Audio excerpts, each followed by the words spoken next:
हरे कृष्णा। कल हमने तीसरा अध्याय शुरू किया था श्रीमद् भागवतम के द्वितीय स्कंद का, और हमने देखा था किस प्रकार सुखदेव गोस्वामी अलग अलग देवी देवताओं के बारे में बता चुके हैं कि अगर हमको भौतिक ऐश्वर्य चाहिए, भौतिक वस्तुएं चाहिए, तो हम कैसे अलग अलग देवी देवताओं के पास जा सकते हैं। जैसे मानो कोई दुकानदार इस तरह बोल रहा हो कि अगर आपको सस्ता माल चाहिए तो फलानी दुकान पे जाओ, और अगर ओरिजिनल माल चाहिए तो यहाँ पर आओ। तो अभी जो आज हम श्लोक पढ़ने वाले हैं, यह श्लोक बहुत महत्वपूर्ण है। यह भगवान के विषय में बता रहा है कि अगर कोई व्यक्ति भगवान के आश्रय में आता है तो कैसे पवित्र होकर के वो भगवान के धाम जाने के लिए लायक बन जाता है। लेकिन अगर वही इच्छाओं के लिए वह अन्य आश्रयों को ढूंढेगा तो भौतिक संसार में ही रह जाएगा। तो हम लोग श्लोक संख्या 10 से आगे बढ़ेंगे। अकामः सर्वकामो वा मोक्षकामो दारधि तीव्रेण भक्ति योगेन यजेत परुषं परम। योगिता माता जी पढ़िए। हरे कृष्ण प्रभु जी, दंडवत प्रणाम। जिस व्यक्ति की बुद्धि व्यापक है, वह चाहे सकाम हो या निष्काम अथवा अथवा मुक्ति का इच्छुक हो, उसे चाहिए कि सभी प्रकार से परिपूर्ण भगवान की पूजा करे। हरे कृष्ण प्रभु जी। तो थोड़ा भी जो बुद्धिमान होगा वह यह समझेगा कि अरे मैं जो भी मांग रहा हूँ भौतिक संसार में ही पड़ा हुआ, जन्म मृत्यु जरा व्याधि, जो मेरे जीवन की मुख्य मुश्किलें हैं वह तो समाधान हो नहीं रही है, तो मैं क्यों ना भगवान के ऊपर ही आश्रय लूं। मैं परम पूर्ण पुरुषोत्तम भगवान श्री कृष्ण का आश्रय लूंगा।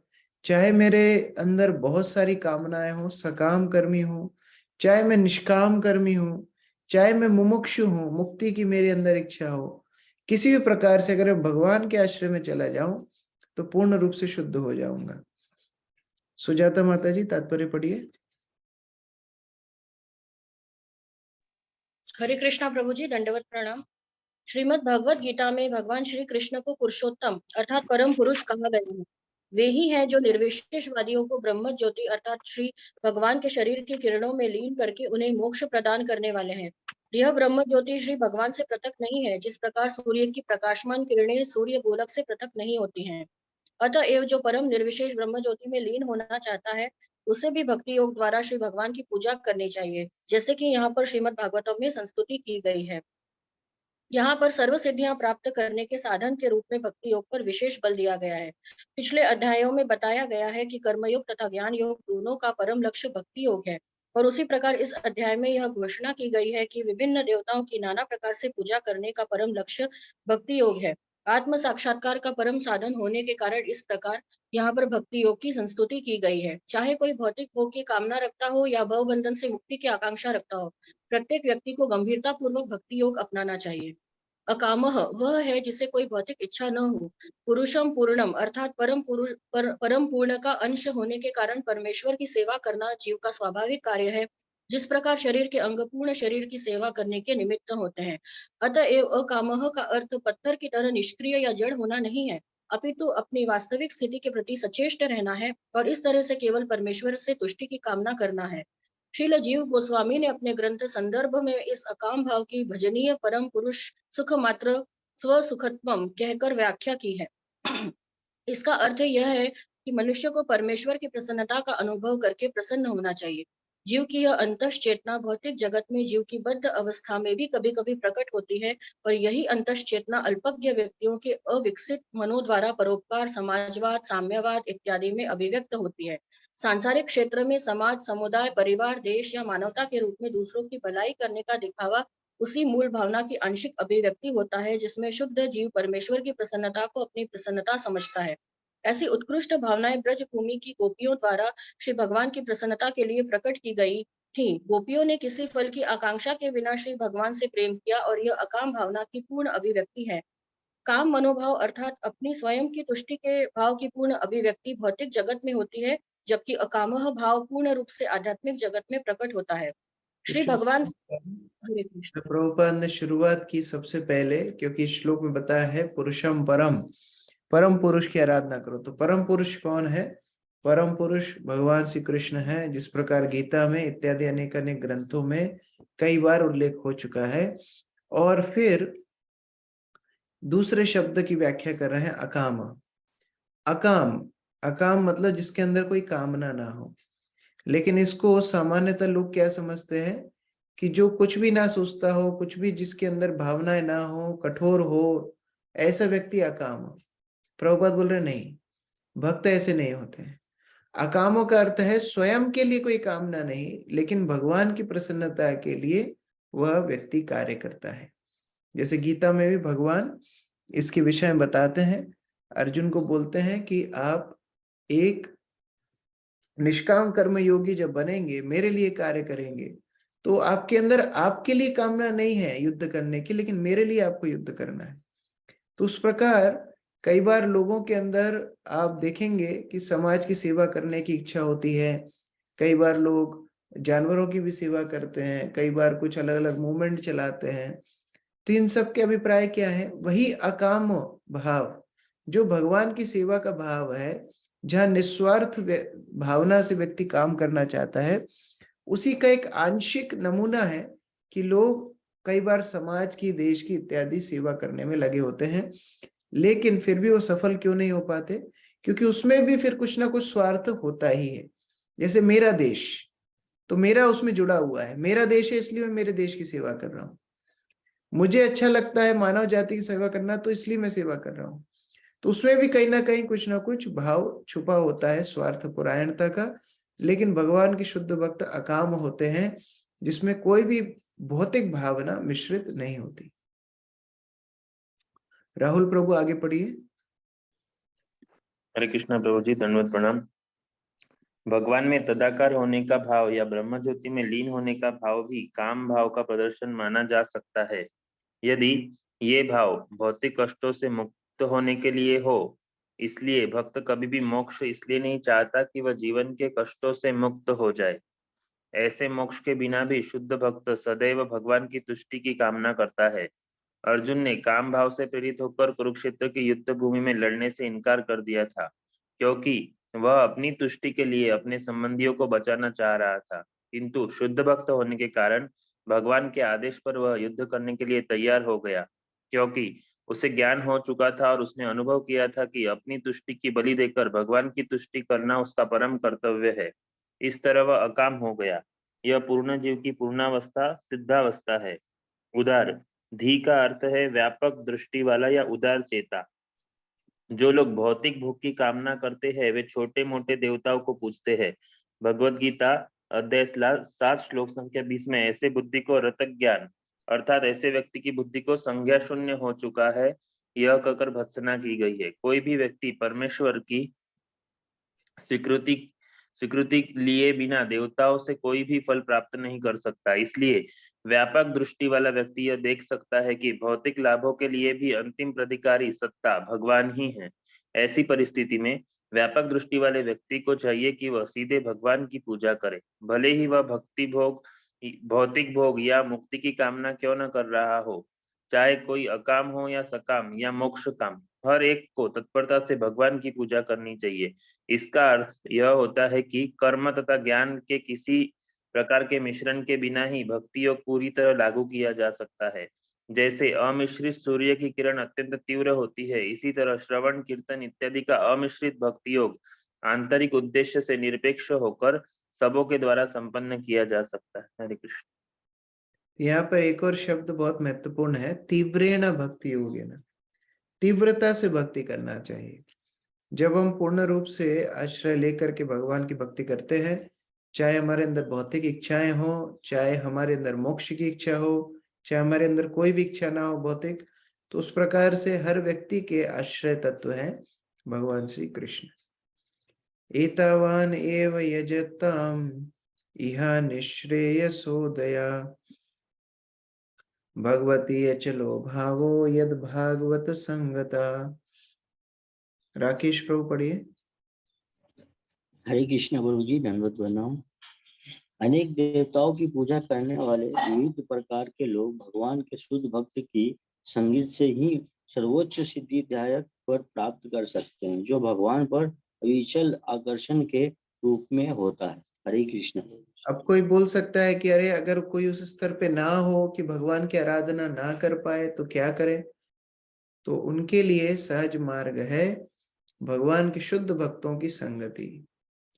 किसी भी प्रकार का फंसा हुआ व्यक्ति, चाहे वो देवी देवताओं का पूजक हो, चाहे वो किसी प्रकार के भौतिक आसक्ति में लिप्त हो, उन सब का एकमात्र आशा है कि भगवान के शुद्ध भक्तों की अगर उनको संगति हो जाए तो फिर भगवान के प्रति उनके अंदर स्वतः ही आकर्षण उजागृत हो जाता है। तो इसलिए भगवान के भक्तों की संगति का यहाँ पर बहुत विशेष महत्व बताया जा रहा है।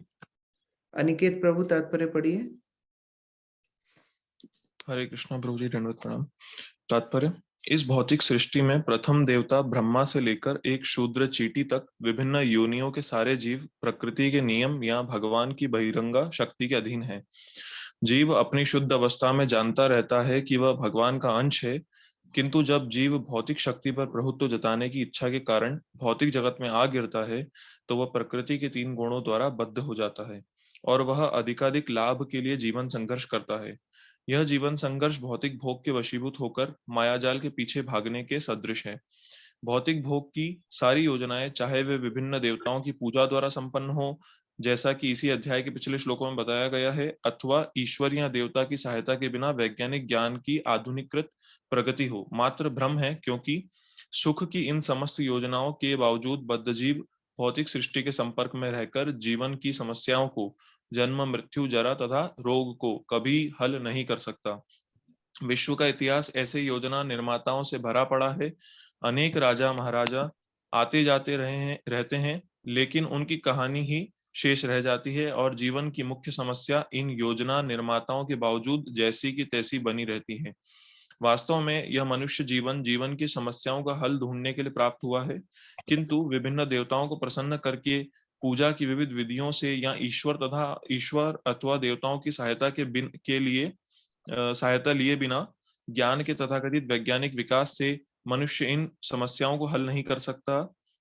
ईश्वर या देवता की परवाह न करने वाले निपट भौतिकतावादियों के अतिरिक्त सारे वेद विभिन्न लाभों के लिए विभिन्न देवताओं की पूजा करने की संस्तुति करते हैं।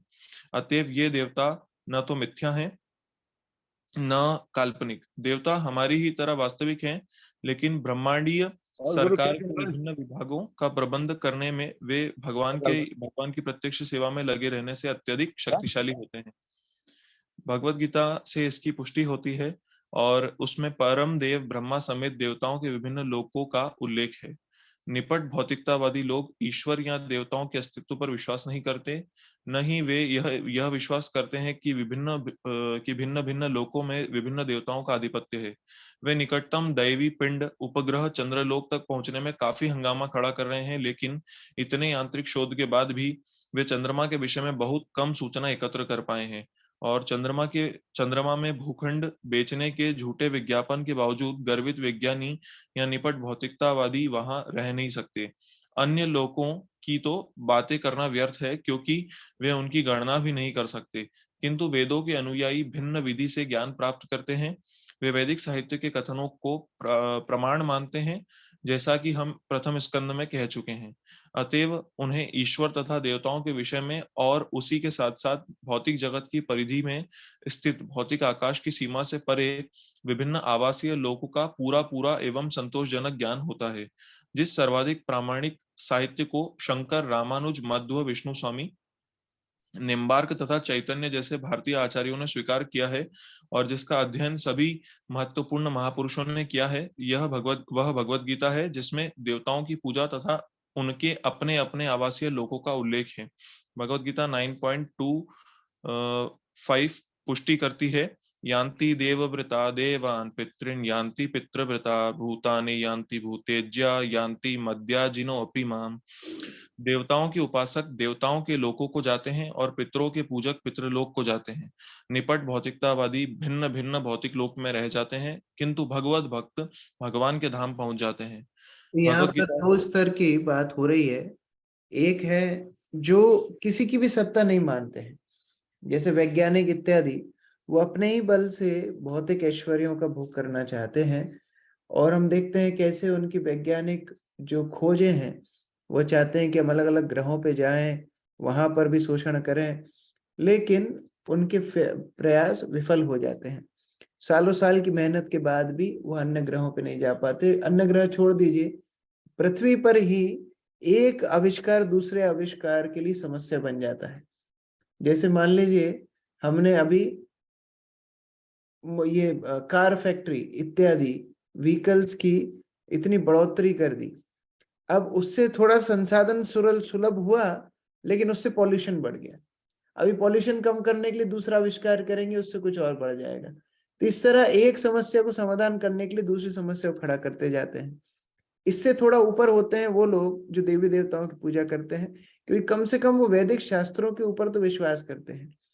और वैदिक शास्त्रों में बताया गया है कि जिस प्रकार हम किसी एक देवता, देवी, पितृ, भूत इत्यादि जिसकी भी पूजा करेंगे, उनके लोकों में चले जाएंगे। शकुन माता जी आगे पढ़िए। हरे कृष्ण प्रभु जी, दंडवत प्रणाम। शिला प्रभुपाद की जय। श्रीमद् भगवत गीता से हमें यह भी जानकारी मिलती है कि इस जगत के सारे ग्रह जिनके ब्रह्मलोक भी सम्मिलित हैं, अस्थायी रूप से स्थित होते हैं और कुछ निश्चित काल के पश्चात उन सबका विनाश हो जाता है। अतएव देवता तथा उनके अनुयायी भी प्रलय के समय विनष्ट हो जाते हैं, किंतु जो भगवत धाम पहुंच जाता है वह शाश्वत जीवन का लाभ उठाता है। यही वैदिक साहित्य का निर्णय है। देवताओं के उपासकों को नास्तिकों की तुलना में एक लाभ है कि जो वैदिक निर्णय में अस्वस्थ रहते हैं और वेदों से वे भगवत भक्तों की संगति में रहकर परमेश्वर की पूजा के लाभ की जानकारी प्राप्त कर सकते हैं, किंतु निपट भौतिकवादी को वैदिक निर्णय में कोई श्रद्धा नहीं होती। अतएव वह सदैव अपूर्ण प्रयोगात्मक ज्ञान का तथाकथित भौतिक ज्ञान के आधार पर झूठे विचार में यकीन करता है, जो कभी भी दिव्य ज्ञान के क्षेत्र तक पहुंच नहीं पाता। अतएव जब तक निपट भौतिकवादी या क्षण भंगुर देवताओं के उपासक श्री भगवान के शुद्ध भक्त जैसे कोई अध्यात्मवादी के संपर्क में नहीं आते, तब तक उनके सारे प्रयास व्यर्थ जाते हैं। केवल देवी पुरुषों या भगवत भक्तों के अनुग्रह से ही मनुष्य शुद्ध भक्ति प्राप्त कर सकता है, और वही मानव जीवन के सर्वोच्च सिद्धि है। केवल श्री भगवान का शुद्ध भक्त ही उसे उन्नतिशील जीवन का सही मार्ग दिखला सकता है। अन्यथा ईश्वर या देवताओं के विषय में कोई जानकारी न होना तथा क्षणिक भोग की खोज में देवताओं की पूजा में संलग्न जीवन, ये दोनों ही भौतिकवादी जीवन की शैलियां मृग मरीचिका के विभिन्न पहलू हैं। इनकी सुंदर व्याख्या श्री मद् भगवत गीता में भी हुई है, लेकिन इस श्री मद् भगवत गीता को शुद्ध भक्तों की संगति में ही समझा जा सकता है। निरपेक्षवादियों, राजनीतिज्ञों का सूक्ष्म ज्ञानियों की विवेचनाओं से नहीं है। हरे कृष्णा प्रभु जी। तो उस प्रकार यहाँ पर बता रहे हैं कि ऐसे भौतिकवादी या फिर ऐसे देवी देवताओं के उपासक, इनका एकमात्र आशा है कि वो शुद्ध भक्तों के अगर संस्पर्श में आ जाएं, तो शुद्ध भक्तों की संगति में वो कृष्ण भक्ति लाभ कर सकते हैं। अगला श्लोक। ज्ञानम यदपवित्री निवृत्त गुणोमि चक्रम आत्मा प्रसाद उत यत्र गुणेषु संग कैवल्य सम्मत पथस्तु अथ भक्ति योगा को निवृतो हरि कथा सुरतिम न कुर्यात। अर्चना माता जी पढ़िए। परम भगवान श्री हरि विषयक दिव्य ज्ञान वह ज्ञान है जिससे भौतिक गुणों की तरंगे तथा भंवरे पूरी तरह थम जाती है। ऐसा ज्ञान भौतिक आसक्ति से रहित होने के कारण आत्म पुष्टि प्रदान करने वाला है और दिव्य होने के कारण महापुरुषों द्वारा मान्य है। तो भला ऐसा कौन होगा जो इससे आकृष्ट नहीं होगा।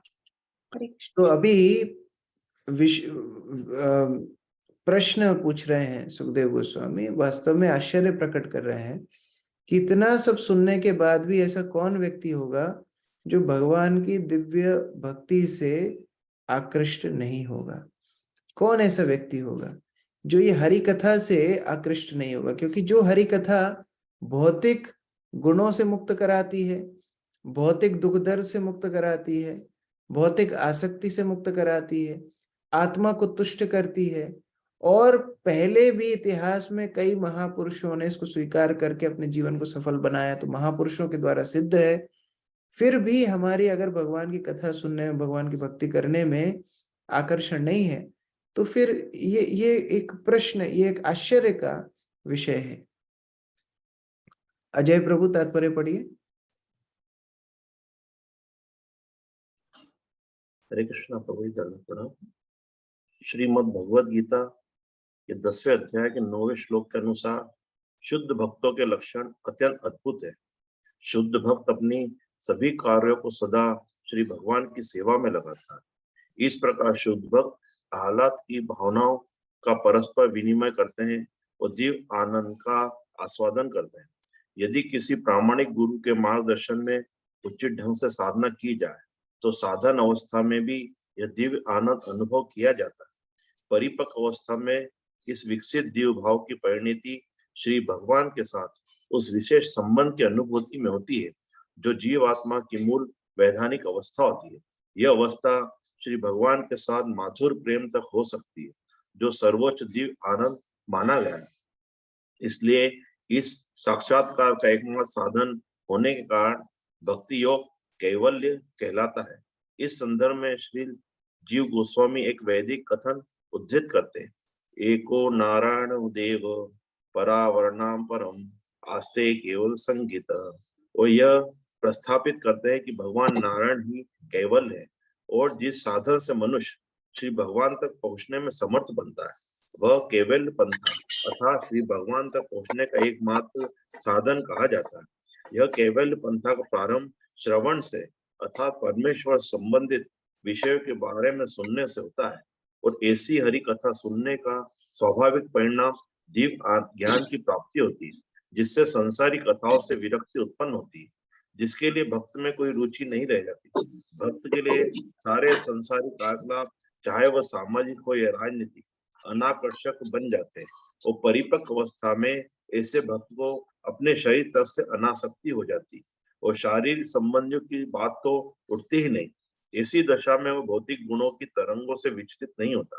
भौतिक प्रकृति के विभिन्न गुण होते हैं और जिन सारे संसारी कार्यों में सामान्य व्यक्ति अत्यधिक रुचि लेता है या भाग लेता है वे भक्त के लिए अनाकर्षक बन जाते हैं।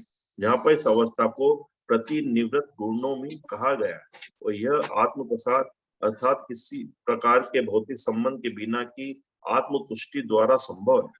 प्रथम कोटि का भगवत भक्त महाभागवत भक्ति द्वारा इस अवस्था को प्राप्त होता है, किंतु अपनी महानता के बावजूद वह श्री भगवान की तुष्टि के लिए श्री भगवान की महिमा का उपदेशक बन सकता है और वह इसी भक्तिमय सेवा में सभी वस्तुओं को अपने सांसारिक स्वार्थ तक को लगा देता है, जिससे नौ सीखे भक्तों को अपने सांसारिक स्वार्थों को दिव्य आनंद में परिणत करने का अवसर मिल सके।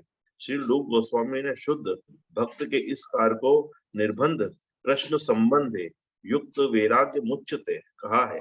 यदि सांसारिक कार्यों को श्री भगवान की सेवा से जोड़ दिया जाए तो वे भी दिव्य या प्रामाणिक कैवल्यकार बन जाते हैं। हरे कृष्ण। तो साधन स्तर पर ही जब व्यक्ति पूर्ण रूप से शुद्ध नहीं है उसी समय पर ही भक्ति का इतना चमत्कार होता है कि व्यक्ति पूर्ण रूप से भौतिक आकर्षणों से मुक्त हो जाता है।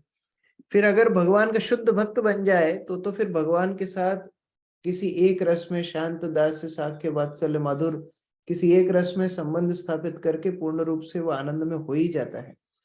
तो इसीलिए जो शुद्ध भक्त है वह यह विचार करते हैं कि इतनी जब भक्ति की महिमा है तो क्यों ना हम हर वस्तु भगवान की सेवा में लगाएं। इसीलिए भक्त पूर्ण रूप से भगवान की सेवा में निमग्न हो जाते हैं। अपने शरीर, वाणी, मन, इंद्रियां, अपने सब संसाधन, हर वस्तु को लेकर के भगवान की सेवा में लग जाते हैं।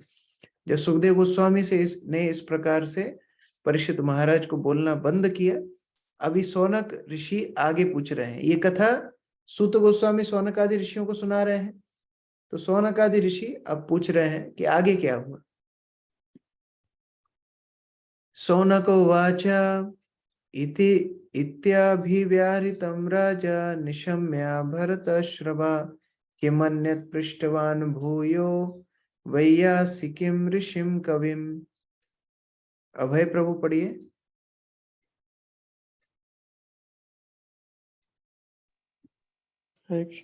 सौनक ने कहा, व्यासपुत्र श्री सुखदेव गोस्वामी अत्यंत विद्वान ऋषि थे और बातों को काममय ढंग से प्रस्तुत करने में सक्षम थे। अतएव जो कुछ उन्होंने कहा उसे सुनने के बाद महाराज परीक्षित ने उनसे और क्या पूछा। तो अभी सुखदेव गोस्वामी ने भक्ति की महिमा को स्थापित कर दिया है, भगवान के शुद्ध भक्तों की महिमा को स्थापित कर दिया है। इसके बाद अब परीक्षित महाराज ने क्या पूछा, यह जिज्ञासा सौनक आदि ऋषि कर रहे हैं। रंगनी प्रिया माता जी तात्पर्य पढ़िए। हरे कृष्णा प्रभु जी, दंडवत प्रणाम। श्री भगवान के शुभ भक्त में सारे दैवी गुण स्वतः विकसित होते हैं। इन गुणों में से कुछ महत्वपूर्ण गुण इस प्रकार हैं। वे दयालु, शांत, सत्यवादी, समदर्शी, त्रुटि रहित, उदार, मृदु, स्वच्छ, अनासक्त, सर्व शुभेशी, संतुष्ट, श्री कृष्ण का शरणागत, लालसा रहित, सरल, स्थिर, आत्माराम, नियमित, आहार करने वाला, ज्ञानी, शिष्ट, निर्भिमानी, गंभीर, सहानुभूतिशील, मैत्री भाव वाला, कवि हृदय, दक्ष तथा मौन रहने वाला होता है। भक्त के इन 26 गुणों में जिनका वर्णन कृष्णदास कविराज ने श्री चैतन्य चरितामृत में किया है। कवि हृदय का विशेष उल्लेख श्री सुखदेव गोस्वामी के लिए हुआ है। उनके पठन द्वारा की गई श्रीमद् भागवत की प्रस्तुति उनके द्वारा दिया गया सर्वोत्कृष्ट काव्यात्मक योगदान है। वे स्वरूप प्रसिद्ध विद्वान ऋषि थे। दूसरे शब्दों में वे ऋषियों में कवि थे। हरे कृष्ण प्रभु जी। तो यस्यास्ति भक्तिर् भगवती किंचन सर्वैर्गुणैस्तत्र समासते सुराः। भगवान के जो भक्त होते हैं उनके अंदर सारे दिव्य गुण अपने आप आ जाते हैं। यहाँ प्रभुपाद चैतन्य चरितामृत में से 26 उन गुणों की व्याख्या कर रहे हैं। उसमें से सुखदेव गोस्वामी के अंदर मुख्यतः कवि का गुण मिलता है कि किसी वस्तु को किस प्रकार एक कवित्व ढंग से प्रस्तुत करना जिससे सामने वाले को भी ठीक से समझ में आए, रुचि भी बनी रहे, भगवान के प्रति आकर्षण बने। तो इस प्रकार का गुण सुखदेव गोस्वामी के अंदर है और आगे और सुनने की इच्छा सौनक आदि ऋषि प्रकट कर रहे हैं। हम लोग 14 नंबर श्लोक से कल पाठ करेंगे। हरे कृष्ण। जगत गुरु श्रील प्रभुपाद की जय। समवेत भक्त वृंद की जय। ग्रंथराज हरे कृष्णा प्रभु जी, दंडवत प्रणाम।